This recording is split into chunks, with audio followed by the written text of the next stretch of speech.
ഇവന്റെ അച്ഛനും അമ്മയും ഇപ്പൊ മരിച്ചത്.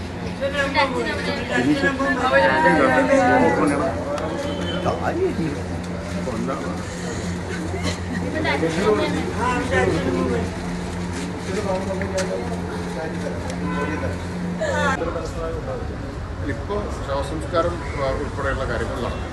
ബാക്കി കാര്യങ്ങൾ നടപടിക്രമങ്ങൾക്കനുസരിച്ച് ആണ്. അതുപോലെ തന്നെ ഇവരുടെ താമസം പുറമ്പോക്കിലാണെന്നുള്ളതാണ്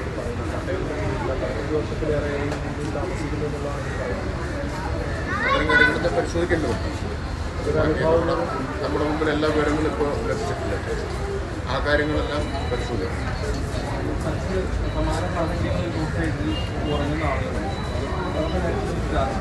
തീർച്ചയായിട്ടും ഉണ്ടാവേണ്ടതാണ്.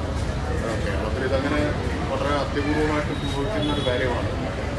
മറ്റു പലയിടത്തും നമ്മൾ ഇതിന് മറന്നു കേൾക്കാൻ ഇത് ഒരു അപൂർവമായിട്ട് സംഭവിച്ചിട്ടുണ്ട്. എന്തായാലും ഈ കാര്യങ്ങൾ വളരെ ഗൗരവത്തോടെയാണ് നോക്കുന്നത്. മുഖ്യമന്ത്രിയുടെ പ്രത്യേക നിർദ്ദേശമനുസരിച്ചാണ് തിരുവനന്തപുരത്ത് ഇപ്പോൾ ഇവിടെത്തിയത്. മുഖ്യമന്ത്രിയാണ് ഇങ്ങോട്ട് വരണം എന്ന് നിർദ്ദേശിച്ചത്. ചികിത്സയുമായി ബന്ധപ്പെട്ട കാര്യങ്ങൾ ചികിത്സയുടെ കാര്യങ്ങൾ ഇപ്പോൾ ഞാൻ മെഡിക്കൽ കോളേജിലേക്ക് പോകുന്നുണ്ട്.